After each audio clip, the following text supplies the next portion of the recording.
স্টার্কের 5 wicket, ব্যাটে ঝড় du Plessis অভিষেকের। দিল্লির কাছেও হার হায়দ্রাবাদের।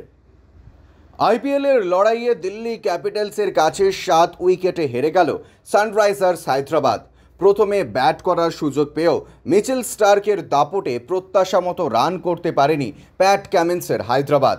18.4 ওভারে 10 উইকেটে 163 রান করে তারা। জবাবে 16 ওভারে 3 উইকেটে 166 রান করে দিল্লি। টসে জিতে প্রথমে ব্যাট করার সিদ্ধান্ত নেন কামিন্স, কিন্তু তার সেই সিদ্ধান্ত কাজে এলো না। হায়দ্রাবাদের বিস্ফোরক ব্যাটিং লাইন আপে রবিবার দুবার ধস নামালেন কামিন্সেরই দেশজ সতীর্থ মিচেল স্টার্ক। কলকাতা নাইট রাইডার্সের ছেড়ে দেওয়ায় জোরে বোলার দাপটের ইনিংসে শুরু থেকেই চাপে পড়ে যায় কামিন্সের দল।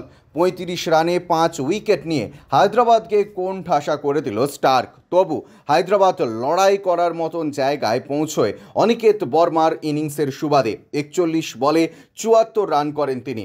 মূলত একাই ব্যাট হাতে লড়াই করেন দলের হয়ে। অভিষেক শর্মা 1, ট্রাভিস হেড 22, ঈশান কিষান 2, নীতিশ কুমার রেড্ডি 0। পরপর আউট হয়ে যান। অভিষেক রান আউট হলেও বাকি 3 জনকেই সাজ করে ফেরান স্টার্ক। অভিষেকের রান আউটের ক্ষেত্রেও তার অবদান ছিল। 4.1 ওভারে 37 রানে 4 উইকেট হারিয়ে চাপে পড়ে যায় হায়দ্রাবাদ। সেই অবস্থায় অনিকেতের সঙ্গে দলের ইনিংসের হাল ধরেন হেনরিক ক্লাসেন। দক্ষিণ আফ্রিকার ব্যাটার করেন 19 বলে 32।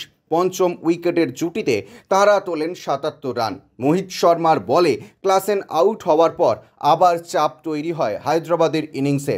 পরপর ফিরে যান অভিনব মনোহর এবং কামিন্স। ব্যুরো রিপোর্ট, ইউজে নিউজ।